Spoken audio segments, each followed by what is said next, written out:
Hi, my name is Angela Kegley, and this is my presentation of my PowerPoint over differentiated instruction. So, what is differentiated instruction? Differentiated instruction is where the teacher adjusts or changes parts of the content, curriculum, instruction, or the demonstration of the knowledge that the student presents in order for every student and child to get the best learning experience and they learn the material the best that they can, so that every student has the equal opportunity to learn, no matter what their circumstances, what their learning disabilities they have, or what challenges they face. So how can teachers differentiate this instruction? Like I said, there are three different categories that teachers can differentiate in order to help each student. The three different categories are content, process, and product. I will go over every one of these and tell you how each one affects each student and different strategies to help each student excel in this area, and so that every teacher can offer ways for every student to be able to learn the best way. Content is where the teacher teaches the same material to all the students. However, they may switch up the curriculum just a little bit to help every student where they may need a little bit of extra help.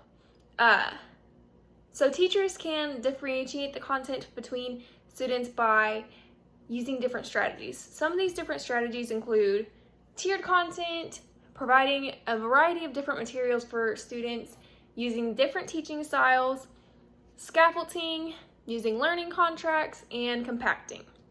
The first one, tiered content, that is where teachers may use different levels of difficulty, I guess you could say, with each student. They may use harder terms or harder levels of difficulty with students who really excel in the class, who really are ahead of the class, who understand the material when it's given and don't seem to have a problem understanding what the teacher is trying to teach. That, however, they may go down a step or two for students who may not understand the material as well and who may need just a little bit of extra help. So they may bring it down just a little bit so that they can learn the same material, but maybe at an easier pace or an easier understanding than other students may have. Another way is to provide different materials. Some students learn differently using different textbooks or using different researches, different ways that the information is presented to the student themselves.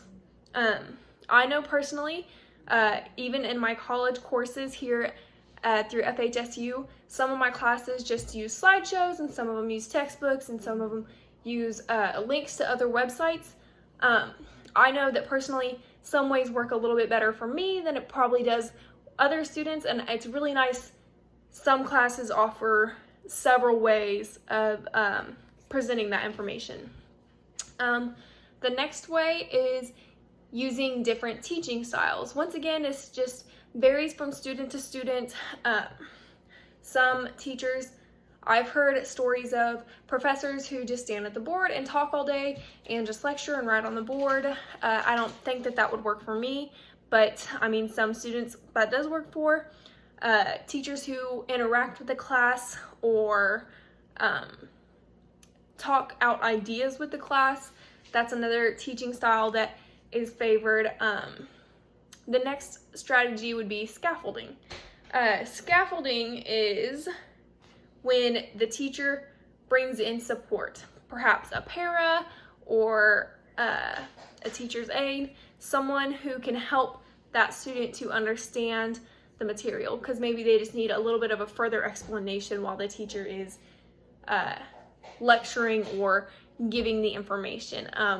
I know personally my sister had a learning disability, and this is all she really needed because she just couldn't keep up with the fast-paced classrooms. So it was nice for her to have someone who usually was sitting in with her and would kind of slow it down for her a little bit and take it step by step. Learning contracts are contracts that teachers make for students, and it says that they will accomplish this specific goal within this specific amount of time. And again, I think that's really good because it does push the child to work a little bit harder if maybe they are kind of getting relaxed in class and not working as hard as they used to. Compacting is a 3-step process that lets the student go through the content quickly. And so like if they are really advanced in class and they get this material, they understand it, they don't really need any more instruction over this material, it's just going to bore them, they can take this 3-step process and they can potentially move on to another grade or move on to a subject before the others, or it could provide harder work for them to work on while the class is trying to catch up and get on their feet with the material that they already ran past. Process is the activities or the lesson that the children or students go through while learning this material. This happens when the teacher teaches the same material but adjusts the way they teach it or the way that the student is able to learn it through the activities or lessons so the child can understand it better.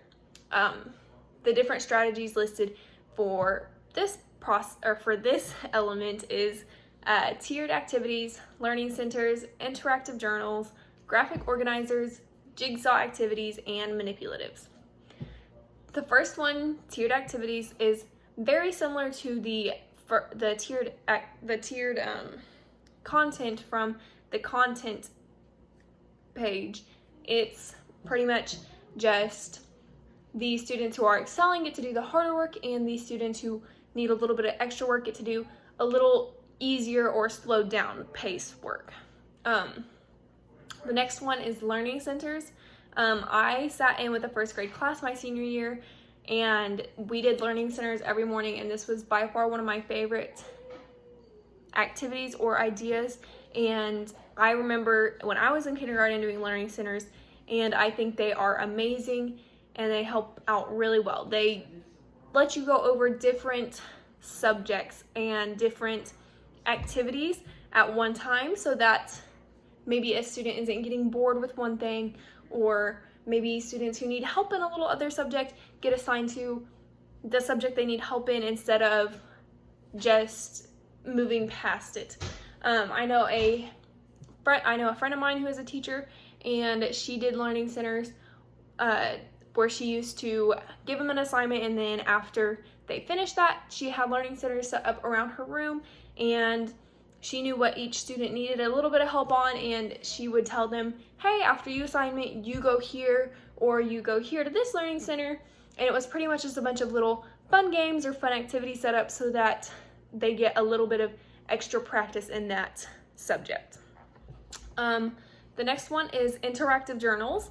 I thought this was an interesting concept. I had never used interactive journals, but the information said that it was a private journal or private notebook of communication between the teacher and the students. It pretty much described that the student pretty much wrote in it and did their work in there, and at the end of the day, or like throughout the day, this teacher was able to look through the notebook and see how they were coming on each subject and how they were doing with each learning topic and what they needed a little bit more help on. So I thought that was kind of neat to see. Graphic organizers, I use those a lot in school. They are different visual ways to organize your information, and I think this is great for students who maybe are a little more creative or a little more artistic to get their work completed. Jigsaw activities, that one is, this one I did a lot in middle school. It's pretty much you separate your students into different groups, and they all become super educated on one specific part of the subject that you're going over, and then throughout the day or throughout the week or throughout the lesson, they disperse and one person goes to each group from every group and they kind of share their information, and then whenever they come back together, they should have all the information that they need, and they should all be able to share the information with their classmates, which I think was really neat. Manipulatives are different objects or different, I don't want to say toys, but different tools set up around the classroom or within the classroom that can help your students to understand material. Instruction is product. This is when teachers offer different ways to demonstrate the knowledge that they know about each subject. So this is similar to taking a test, but it isn't always a test. It's no secret some students just aren't very good test takers. They feel very stressed and they don't perform as well, even though sometimes they know the material and their homework shows that they know material. When they're in class, they show that they know material, but on the test, it just doesn't reflect that. So there are many different ways to offer differentiation in the product. Some of them include tiered products, tic-tac-toe, learning menus, and raft. So the tiered products is once again very similar to tiered activities and tiered content. The tiered products just offers different level of difficulty for different levels of advanced students, you could say. So students, once again, who maybe aren't as advanced get a test or a form of a test that's a little bit easier than the ones who are advanced. The tic-tac-toe method was using different types of products to demonstrate their knowledge. So a poster board, a presentation, some sort of that, like they present to you the information. The learning menus was where the teacher picks 4 to 6 different ways for them to present them information, and then the student themselves pick out how they want to present the information. So once again, like a presentation, PowerPoint, flashcards, poster, things like that. They get to pick how they want to show you as the teacher what they know. So now that you know all about what differentiated instruction is, how can you use it in your classroom? So teachers should be able to discuss with their students what differentiated instruction is and how it's going to work in their classroom before they start making changes and changing the students' schedules, seating charts, and the way they operate their classroom. So at the beginning of the year, the teacher can kind of observe their classroom and see if differentiated instruction is really needed. In most cases, it probably is, because no student is the same, really. But I think if you do have a lot of students, or if you have a very small class of students who all pretty much are on the same level, I think that you could probably go with the flow. But after you assess your class and you see what is needed and what isn't, maybe talk with your class about what's going to change and why it's changing, and explain to them that you care about all of your students the same, and explain to them some students may just need a little more help, or some students are excelling so much that you need to kind of level the playing field a little bit. And then the teacher should just start changing maybe one unit at first, and then maybe changing one aspect of the classroom, not a whole bunch of changes at once.